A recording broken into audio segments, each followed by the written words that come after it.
Olá pessoal, estamos iniciando mais um podcast Você Licitante e hoje nós temos um convidado especial, Dr. Nildo Antônio de Oliveira Júnior. Tá? Ele é nascido em Mafra, hoje está com 41 anos, casado, pai. Tá? Ele é graduado em Direito, tendo se formado no início de 2004. Atua hoje como advogado já há 18 anos, possui especialização em Direito Penal e Direito Público. Tem escritório jurídico na cidade de Itaiópolis e Rio Negro, tendo como principais áreas de atuação o direito penal e o direito civil. Já foi secretário-geral da OAB, subseção Mafra, e presidente de conselhos municipais de saúde de ambos os municípios. Seja muito bem-vindo, Nildo. Tá? Hoje vai ser uma conversa, tá? Para as pessoas te conhecerem, para saber um pouco da sua história. Você sabe que o nosso canal Você Licitante vai trazer pessoas que tenham alguma experiência. Você, como atua na área de direito penal, tenho certeza que vai ter algum assunto para trazer, alguma dica, alguma experiência. E a minha primeira pergunta é: conte um pouco da sua história de vida. Como que surgiu o Dr. Nildo? Certo. Bom, primeiramente, bom dia. Obrigado pelo convite. Né? Para mim é uma honra, uma satisfação participar, né, desse projeto seu aí, que é inovador, é bacana, na área do direito, né? A gente sentia muita falta disso, então já lhe parabenizo aí pela iniciativa.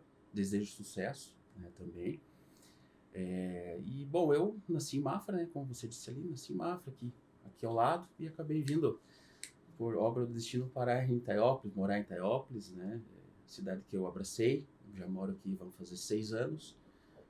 Estou muito feliz aqui, hoje não me vejo morando mais em outra cidade.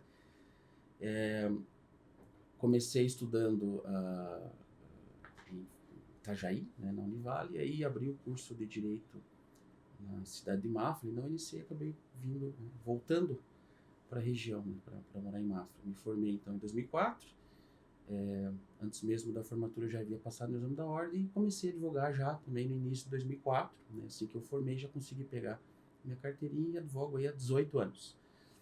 Sempre tive um foco no direito penal, sempre foi a minha paixão, o direito penal é a minha paixão.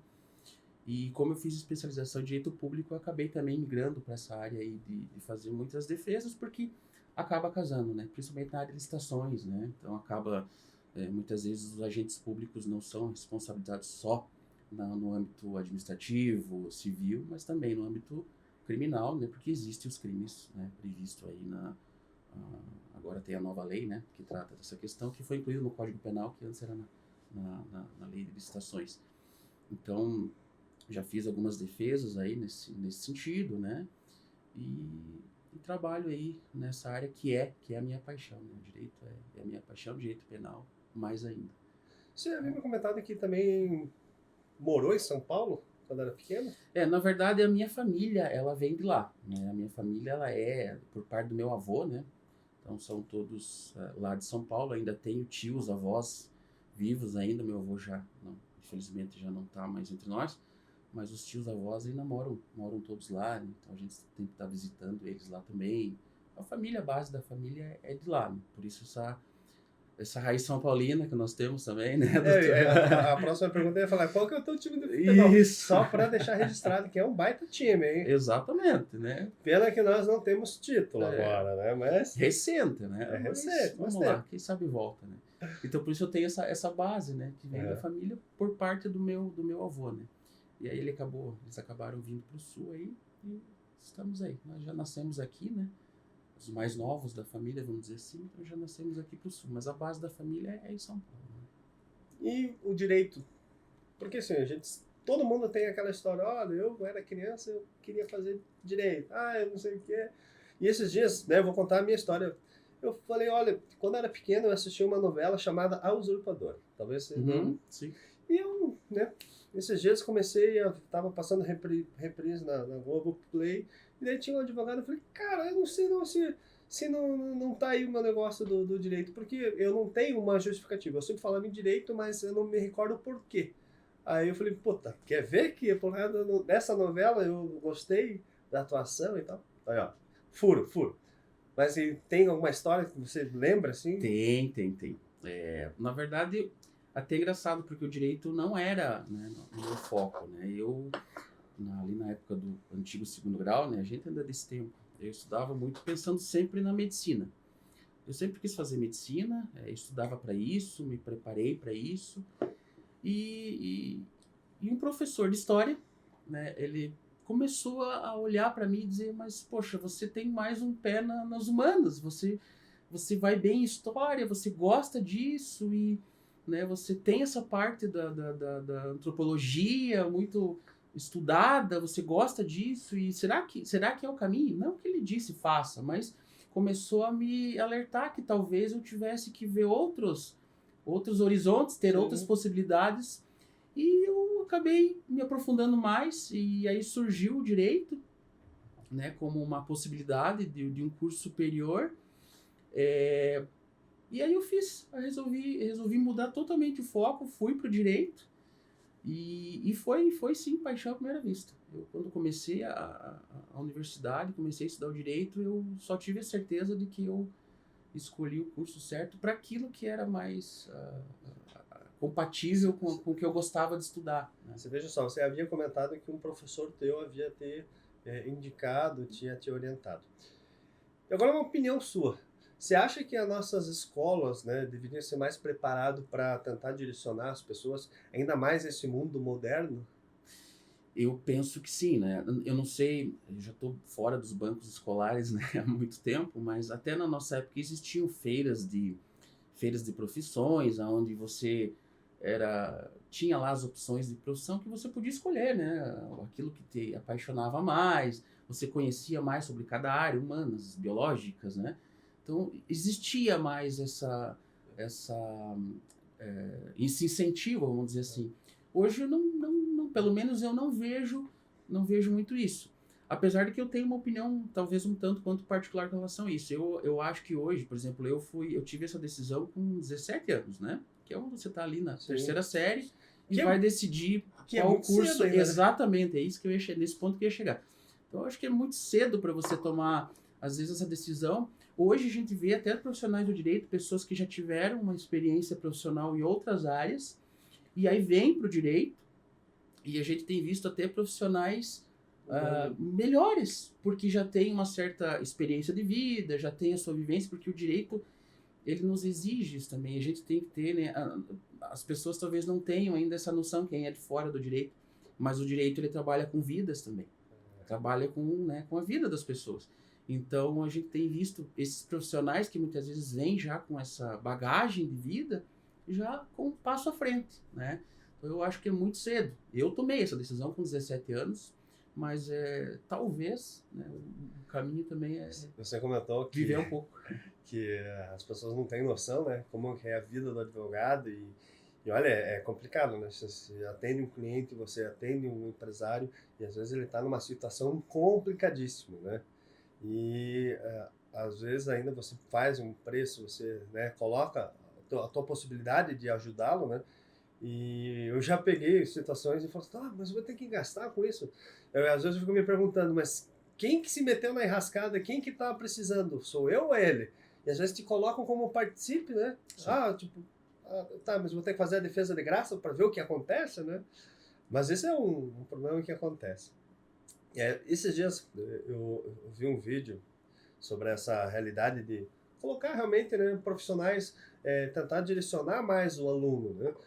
Para talvez colocar ele mais integrado do que ele realmente é mais habilidoso, né? Porque às vezes a gente estuda, não que não seja importante, né, você estudar tudo, mas às vezes você faz uma matéria lá e você é muito ruim porque você não tem aquele interesse, né? Aí eu vi esse dia um vídeo muito interessante, um professor, ele falou, olha, eu tinha uma aluna, ela precisava tirar 7, acho que numa prova de matemática, já tinha reprovado, né? Fez a prova de recuperação, foi lá, tirou, ela falou, fiz fácil, foi lá, tirou menos. Aí ele falou, olha, vou fazer de novo. E ele fez a prova e ele olhou pro diretor, olha, alguém vai saber da prova? Ela vai ter acesso à prova?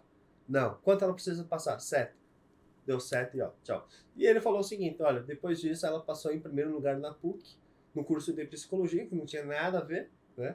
Mas você vê como é interessante, né? Porque está direcionado, não é que você é pior ou melhor, né? quando eu trabalho com as licitações, eu pego empresários, eu, né, tento auxiliá-los, às vezes eles falam, olha, tem muita burocracia e tal, mas é que eles saem do cotidiano deles, né? E às vezes, quando a gente fala em assessoria ou um apoio, é justamente você pegar uma equipe que tem já mais familiaridade com o negócio, né? A mesma coisa no direito, quando alguém te contrata lá no escritório é porque você atua com aquilo. Talvez se te colocar Dr. Nildo fora da caixinha dele, ou fora da minha, eu também não vou saber. Sim. Né? Eu vejo assim, as pessoas chegam, eu sou humilde, eu trabalho no interior, na roça, mas eu falo, eu não sei o que vocês fazem. E eu preciso de vocês, porque eu não faço nada além do meu quadrado. É muito difícil eu me aventurar. Agora, né, eu tenho um projeto também de vinho e estou tentando me aventurar, mas é porque é hobby. Eu não tenho pressão, né, de dar certo alguma coisa, diferente da profissão, né?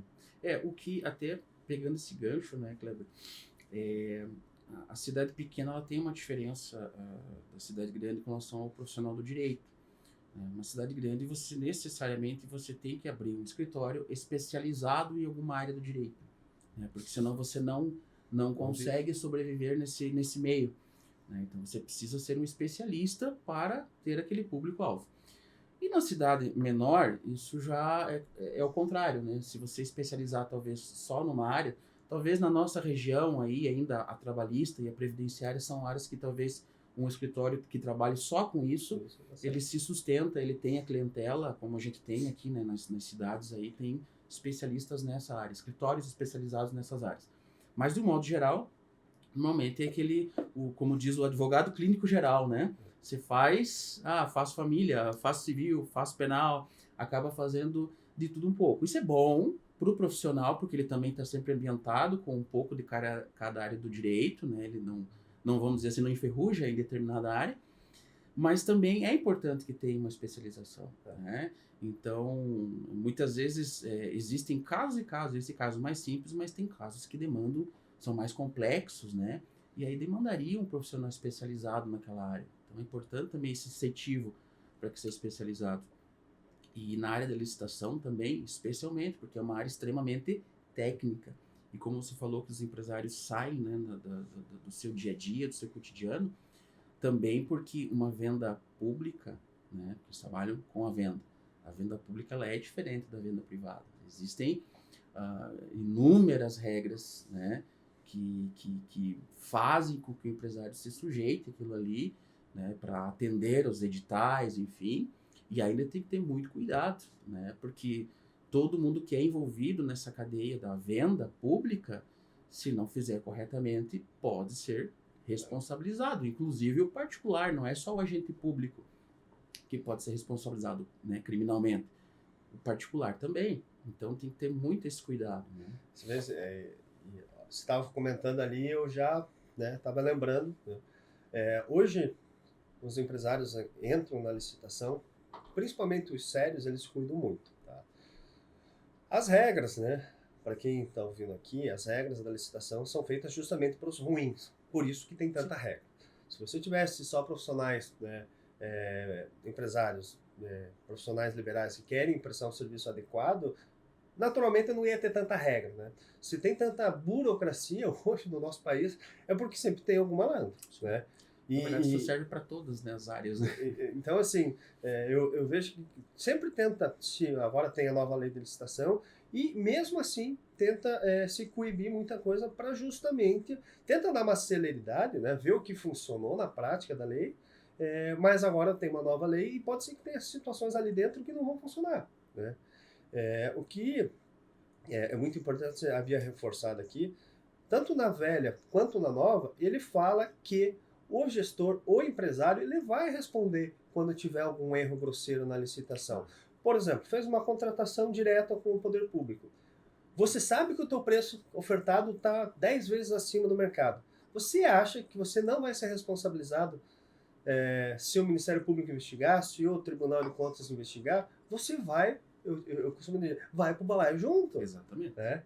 Sabe que vai, né? Então, assim, o empresário também tem que tomar um pouco de cuidado, porque, assim, não é um campo aberto a ganhar dinheiro.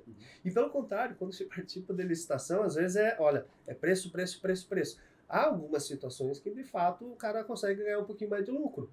mas tem que tomar muito cuidado para não entrar nas entrelinhas ali. Não sai caro, né? Porque até uma defesa nessa área, um ressarcimento, né, de danos ao erário, né? De repente o empresário está ali com todo o seu patrimônio bloqueado, né, pela justiça, não consegue movimentar nenhum real na sua conta mais. Então realmente tem que ter muito esse cuidado. E de fato a gente tem visto aí que ultimamente, agora se você pegar aí especificamente na área dos crimes, né, contra o processo licitatório, essa alteração que teve agora recente, as penas elas foram elevadas. Então, ou seja, né, a legislação está apertando cada vez mais, né, está buscando responsabilizar com a caneta pesada cada vez mais aqueles participantes do processo que não agem corretamente, que não seguem a lei, a regra do jogo, né? Então, o que a gente vê, até aproveitando, Kleber, se me permite, com certeza, o que a gente vê hoje, sem entrar no mérito político, né? A gente não é esse o objetivo de discutir política, mas o que a gente vê muito hoje ainda, infelizmente, nas prefeituras afora, né? Eu já atuei em vários aí, municípios diversos, mas o que a gente vê de uma forma geral é que ainda as pessoas que trabalham nessa área, e agora sim falando do representante do poder público, né? A gente falou dos empresários e agora do poder público, a gente ainda vê uma equipe de licitação sem preparação alguma, né? Formulação de edital errado, o processo licitatório feito errado, e aí isso gera também recursos, demandas judiciais, gera custo também para o Estado. Então, infelizmente, a gente vê ainda que não se prepara, não se trabalha muito nessa área. Por isso que eu lhe parabenizei, porque essa tua iniciativa é uma forma de mostrar para as pessoas que elas precisam se preparar. Tanto o empresário, né, a gente conhece empresas hoje que contrata funcionários especificamente para trabalhar com as licitações.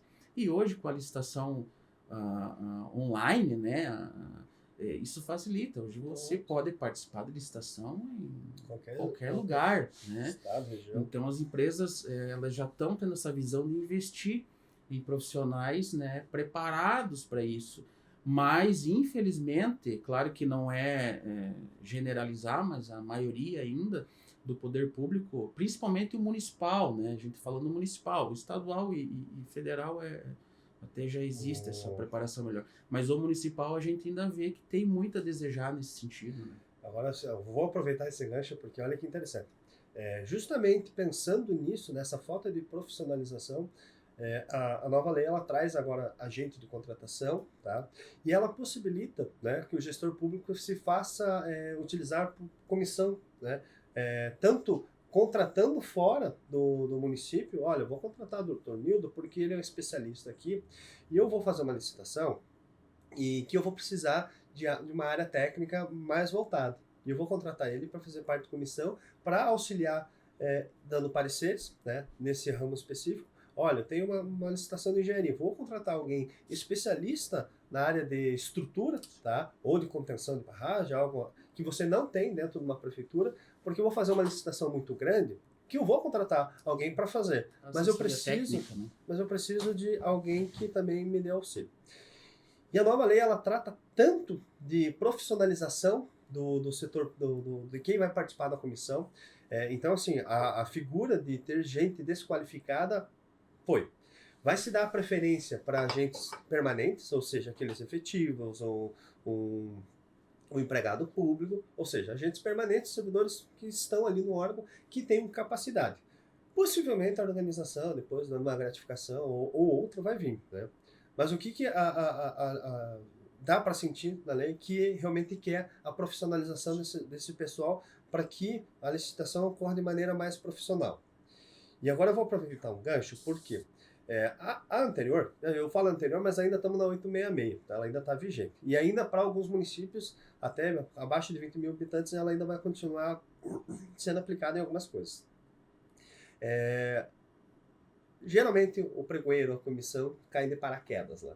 E é natural, já conversei com outras pessoas, pregoeiros de outros municípios, de outros estados, e acontece em todos os níveis, tanto federal, estadual e municipal. Municipal mais ainda, né? Porque Eles vão pegar alguém que tenha que participar, né? É simples. Eles não vão colocar o advogado na comissão porque não pode, o advogado vai dar pareceres ali. E existe uma coisa, talvez agora vai ser a aula do nosso querido professor, a culpa in elegendo, né? Que é aquela possibilidade de o gestor responder por ato do... Porque assim, se você é um gestor, coloca alguém que não tem capacidade, meu amigo, você também tem culpa, não? Você também tem culpa, entende? E, e se penalizava muito, inclusive, da forma culposa, né? Isso era uma crítica muito grande, foi mudar para realmente ficar somente na dolosa, né? E eu sei, né, que tem um caso muito específico, e eu gostaria que comentasse um pouco, porque talvez nessa situação específica de um caso, que a gente não vai comentar o nome do caso, mas assim, até por, né, sigilo das partes, mas é mais ou menos nesse sentido, né? Um gestor respondendo por atos de estranhos, inclusive de terceiros fora, né? E acaba estando junto lá naquele bolo e tem que se defender. Tem que se defender e comprovar que não participou, né, muitas vezes do ato ali que está sendo acusado, né? O que muitas vezes não é fácil, porque é isso, né? O gestor tem a caneta na mão, ele assina. Se você no primeiro momento vê, tá toda a documentação lá por ele assinada, e ele tem que demonstrar que aquilo ali não passou por ele, o que muitas vezes é bem difícil. É bem difícil. E é isso aí, né? Como você falou, ele é o gestor, ele é o responsável em escolher as pessoas que vão estar à frente daquele departamento de licitação, né? Que vão ser as responsáveis pela contratação, as contratações do poder público, pelas compras, enfim, pela celebração dos contratos. E é isso aí, né? Essa falta da vigilância, da fiscalização do gestor, né, dos seus subordinados, é que gera essa problemática, né? Aí, volto a dizer, a gente tem muito isso na área municipal, né? É uma realidade brasileira, não é de Itaiópolis, não é de Mafra, eu digo é uma realidade brasileira, que são as indicações, né? Colocar pessoas que não atuam na área, nunca atuaram, não têm experiência para preencher uma vaga. E volto a dizer, não é a questão política, enfim, se isso está certo, se está errado, se tem que fazer, não tem que fazer, não é esse o nosso objetivo. Mas a licitação é uma área muito técnica, muito específica, que demanda um conhecimento muito grande da área, né? E a falta dessa visão por parte do gestor, dele não entender isso muitas vezes, é que depois vai gerar um problema para ele, né? E um problema sério, porque, como eu falei, né, os crimes agora aí contra as licitações, as penas aumentaram, né? Existe aí os crimes mais comuns, né? Aí, por exemplo, fraude ao edital, né? Fraude na publicação do edital. Com qualquer outro crime que você coloque hoje, são penas de 3, de 5 anos, de 7. Então, facilmente, um gestor público que, mesmo não tendo nenhum respingo no seu passado, ele pode hoje estar disposto aí a sofrer uma sanção penal de 10 anos, que dá um regime fechado. Então, é muito sério. A consequência é muito grave, né? E tem que ser. Não é uma crítica à lei, pelo contrário.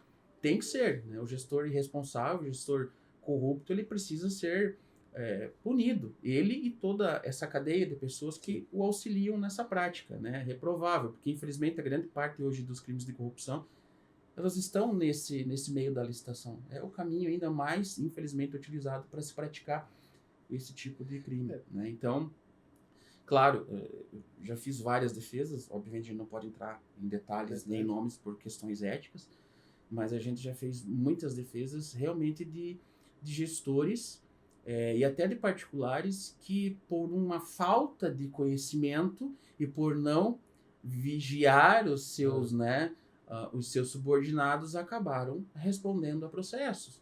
E claro, né, muitos conseguiram comprovar que de fato não participaram de nenhum conluio, que foi a ausência de conhecimento técnico. Hoje tem muito essa questão da má-fé, né?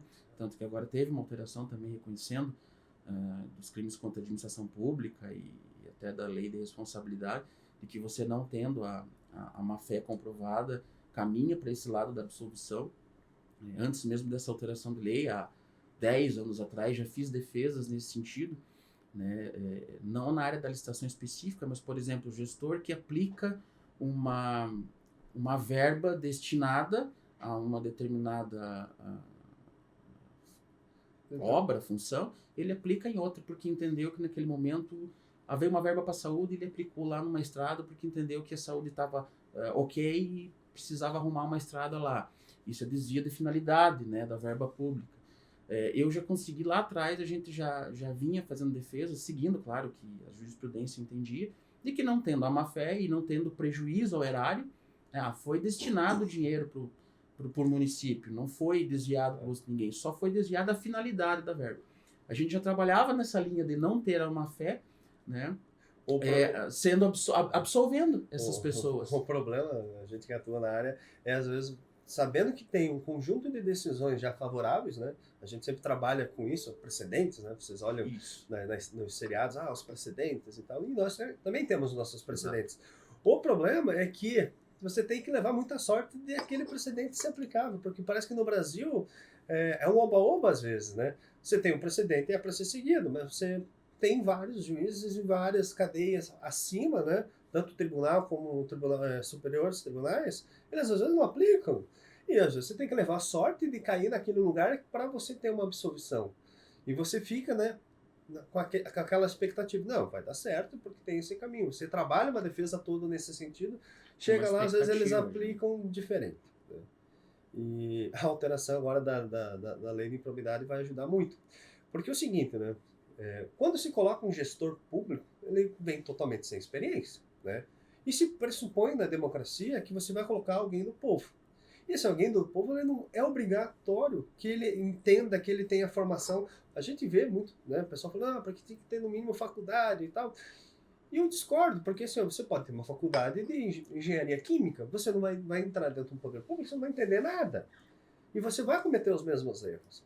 E eu já passei por alguns prefeitos, e a maioria, quando se nomeia um pregoeiro, né, alguém de uma comissão, eles não entendem se ele é realmente capaz, porque para você entender se ele é realmente capaz, ele também tem que entender, o gestor tem que entender. Claro, claro. Né?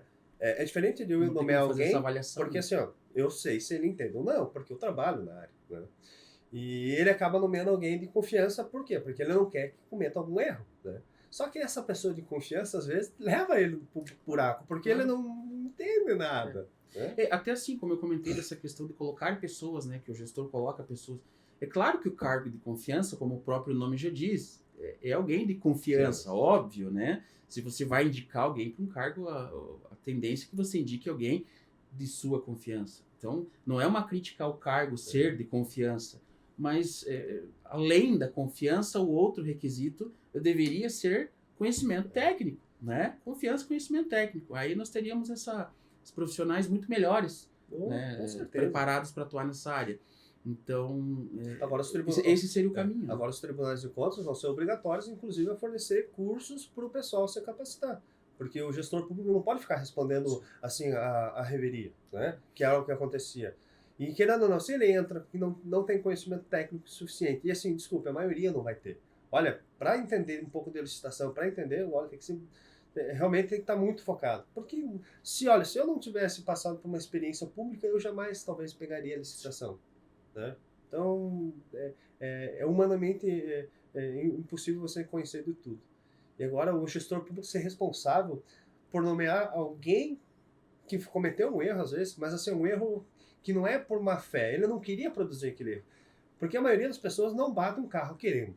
Acontece. Sim, né? Exatamente. Assim, você faz um edital, você às vezes vai pegar um copia e cola, e às vezes você coloca alguma coisa errada. Né? Agora, a má-fé, aquela comprovada, né? Por isso que é interessante a pena mais alta, porque daí sim você tira aquele que quer efetivamente o resultado. Ele quer o prejuízo para o poder público, ele quer o enriquecimento, né? E é a má-fé. De resto, você pode até penalizar, às vezes até com multa. Ainda é questionável, mas assim, né?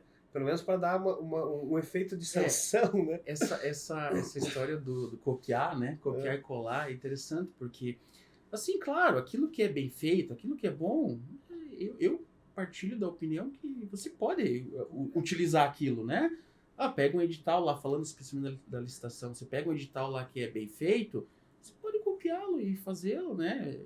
Só que se você não tem o conhecimento técnico, você não sabe diferenciar se aquilo que você está copiando é bem feito, é bom, está dentro do padrão, está dentro da lei, ou está errado. Quando você copia sem conhecer da área, é o risco que você corre, né? A nossa área do direito também tem isso, né? Hoje a internet está aí, você pode achar modelos de petição, as pampas na internet aí e copiar, mas se você não conhece o direito, você corre um risco muito grande de copiar algo errado, que não se aplica mais, aí vai para uma audiência, não sabe sustentar aquilo que está escrito ali.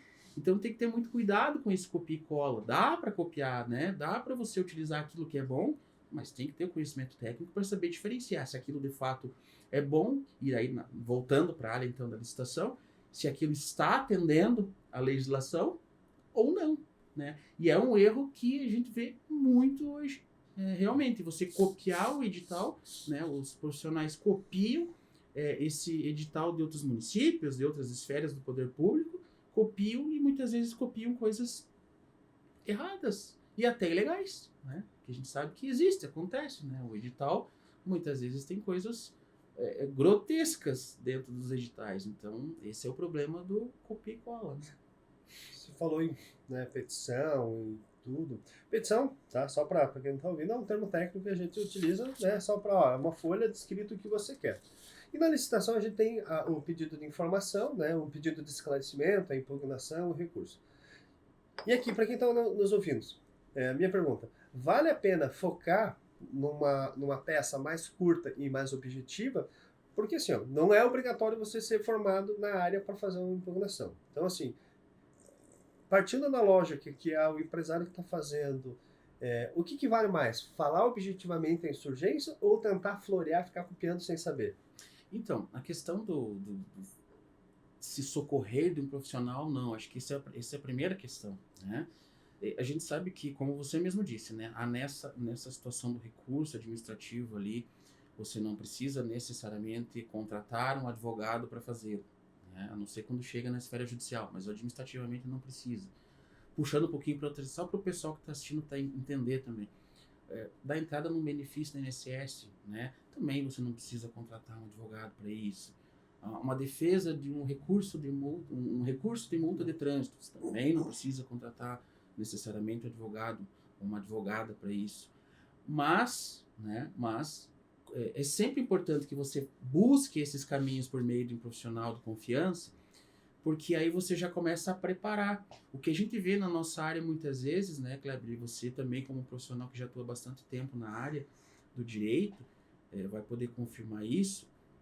O que a gente vê muitas vezes é quando o cliente, obrigatoriamente, ele chega naquela fase que é obrigatória ele ter um defensor, e aí ele chega pra gente com a coisa mal instruída, mal feita, mal peticionado, testemunhas, depoimentos que muitas vezes são irreversíveis, e aí querem que a gente faça o famoso milagre, né? Que você tenha que consertar aquilo que já está estragado para trás.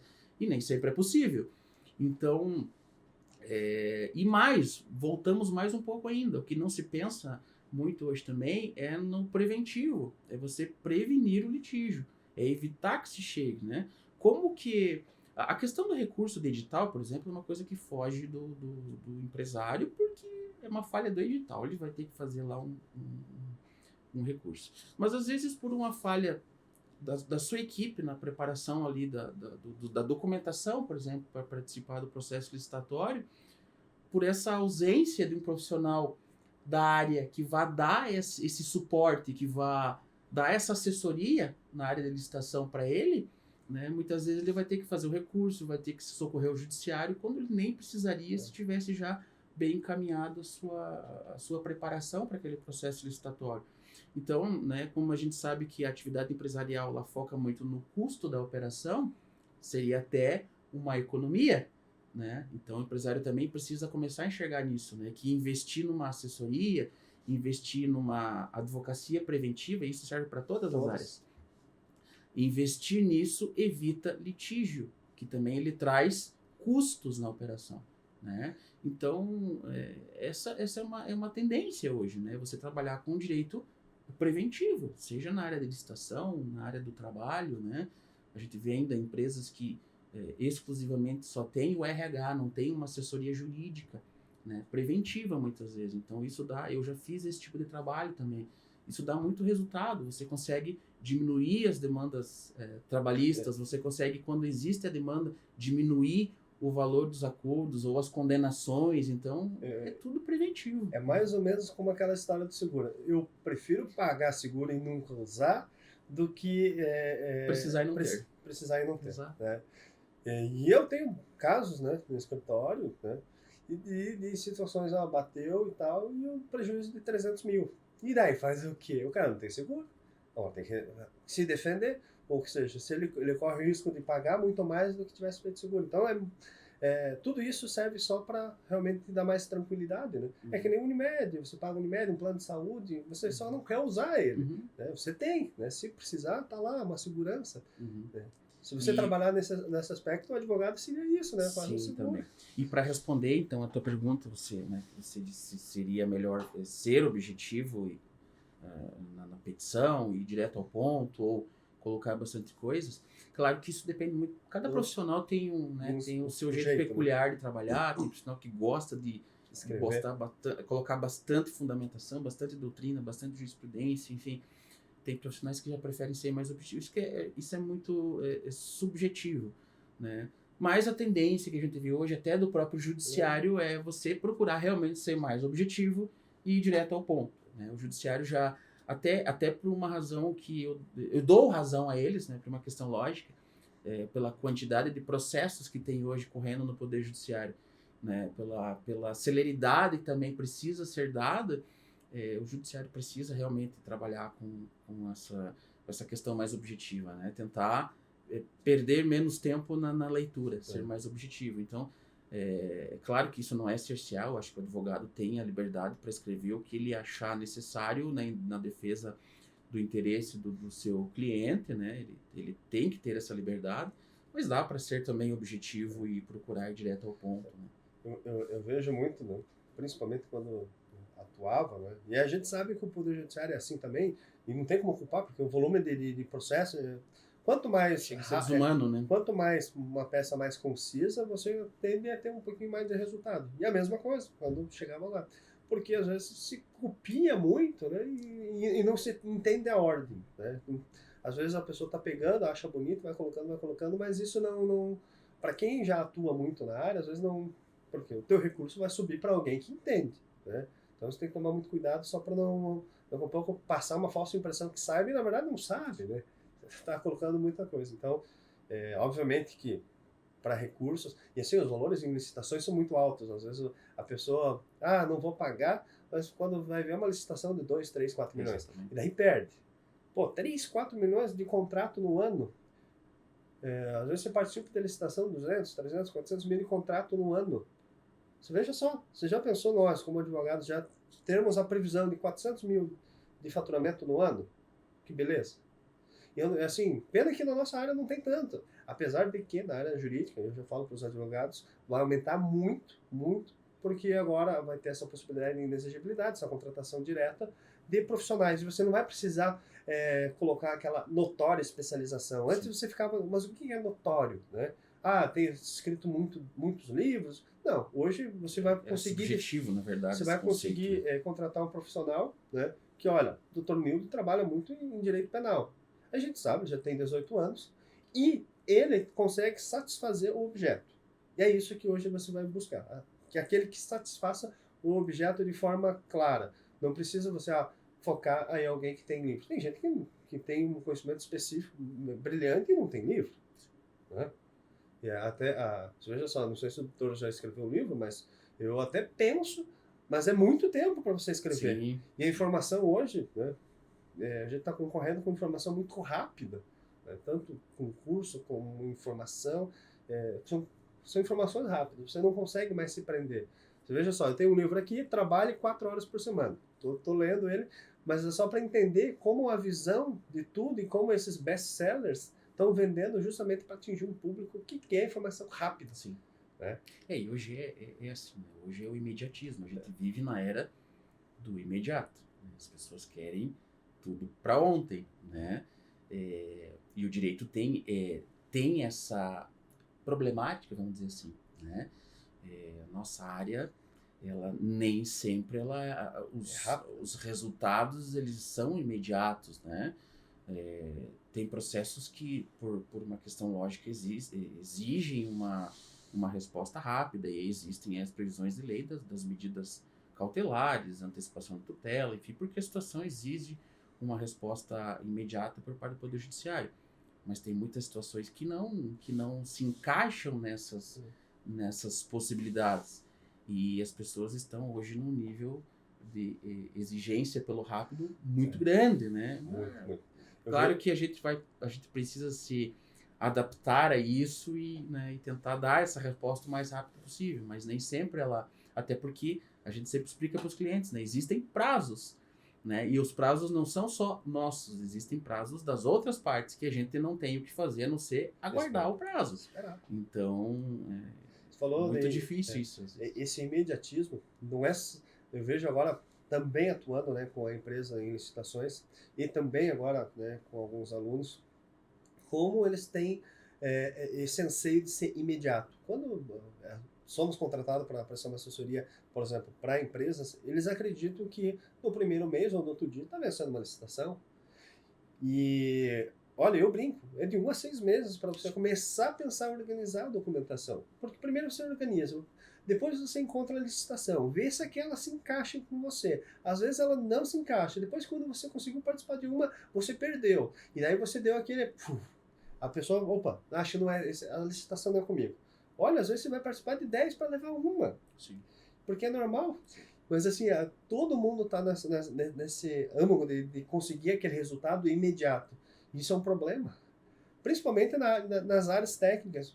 A lei de licitação, ela te exige um preparo. Ela quer pessoas mais preparadas. Ela não quer qualquer um no meio.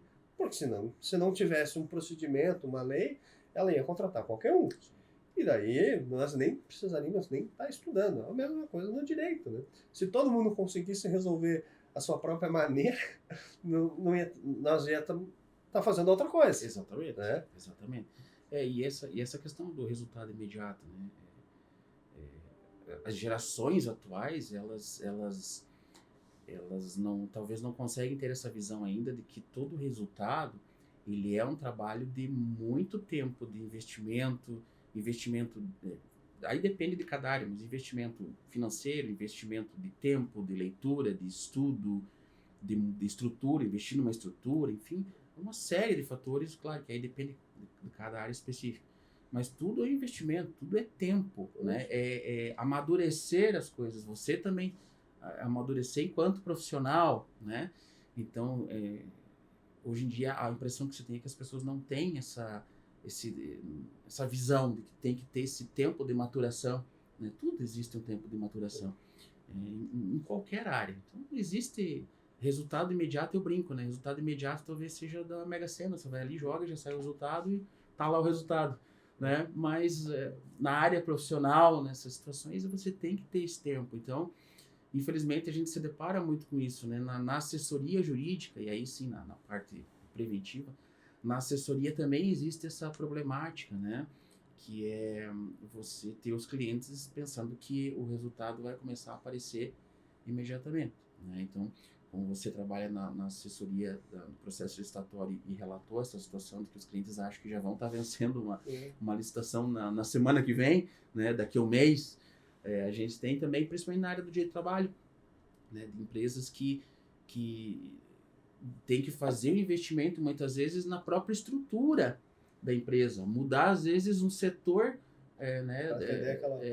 um setor, o Parque Fabril, mudar daqui para lá, mudar o horário de trabalho, mudar a forma do registro do funcionário. Isso demanda investimento financeiro, demanda tempo. Então, muitas vezes é um trabalho que... Eu já tive empresas que foi um trabalho para 2 anos, não foram 2 dias. Trabalho para começar a ter resultado depois de 2 anos. E ainda existe muito essa resistência também de se enxergar que o preventivo é um investimento e não um gasto. Porque ainda se tem essa visão de que, eu não vou gastar com um advogado, já que nós estamos falando da nossa área, eu não vou gastar com advogado agora para me dar assessoria. Se der problema, Foi. Depois eu contrato um lá e ele tenta resolver o meu problema. Não vou gastar agora para prevenir. Se um dia ele parar e fazer essa conta de quanto ele gasta numa assessoria e o quanto não ter essa assessoria já trouxe de custo para ele, de prejuízo, e às vezes eu não digo só prejuízo financeiro, né? Há um exemplo, não investir no IPI, enfim, um funcionário lá sofreu um acidente e faleceu. A gente não tem só o fator financeiro envolvido atrás disso, né? São prejuízos irreparáveis. Então, enquanto não se tiver essa visão, eu vejo sim, pelo menos do campo onde eu estou atuando, eu vejo que isso já melhorou. Já foi muito pior. Melhorou, mas ainda a gente está bem longe dessa consciência de que a prevenção é o melhor caminho ainda, seja em qualquer área, né? A medicina trabalha assim. Você vê a medicina, né? Você fala, os profissionais da área da saúde sempre estão falando na prevenção, né? Então, o direito ele segue essa mesma lógica, né? Se você trabalhar na prevenção, você evita muitas vezes um litígio, né? Nem sempre é possível, não é que você vai fechar todas as portas do litígio, né? Isso é totalmente impossível, mas você vai diminuir muito isso. Estamos chegando ao final. Eu ia te fazer uma pergunta para deixar algum conselho para os nossos ouvintes, mas eu acho que tudo que você falou agora já dá para tomar como um conselho, então eu vou deixar isso como um conselho. Queria agradecer, doutor Nildo, por estar aqui, colocando um pouco da sua experiência. É interessante que a gente, né, fale um pouquinho tanto para quem nos conhece, para aquele que está fora, para entender um pouco da nossa vida, um pouco do funcionamento, de como funciona o judiciário, de como funciona a atuação de um advogado. É sempre legal fazer esse bate-papo. E te deixo agora, né, para finalizar, se você quer fazer algum comentário ou fazer um agradecimento. Não, claro, agradecimento é sempre importante, né? Eu sempre digo, gratidão é tudo, né? Então, eu agradeço o convite, né? E volto a lhe dar os parabéns por essa iniciativa. Eu acho realmente, como você mesmo disse, é uma oportunidade de a gente poder falar, né? Um pouco sobre a nossa profissão, a nossa área, que as pessoas que muitas vezes só sentam na nossa sala e nos veem como profissional, muitas vezes não sabem o que se passa por trás, né? Como que se chega naquele resultado do processo, entender que os advogados também sofrem, também passam por situações difíceis, né? E que nós também enxergamos o lado do cliente e buscamos fazer justiça. Então, muitas vezes, e a gente vive num tempo, infelizmente, de muita injustiça. Então, também, muitas vezes, não é fácil para a gente entender decisões, mesmo como profissional. Então, é importante ter esse conhecimento. Então, agradeço, né, essa oportunidade de a gente poder ir bater um papo, né? É legal que ele é bem informal, a gente pode contar um pouco das nossas experiências e parabenizar mesmo. Realmente é uma iniciativa aí, inovadora. Então, pessoal, encerramos por aqui. Eu agradeço, tá? Quem chegou agora até o finalzinho, agradeço. Foi um bate-papo muito proveitoso, tá? E até uma próxima, tá? Até uma próxima, com certeza. Um abraço a todos. Abraço.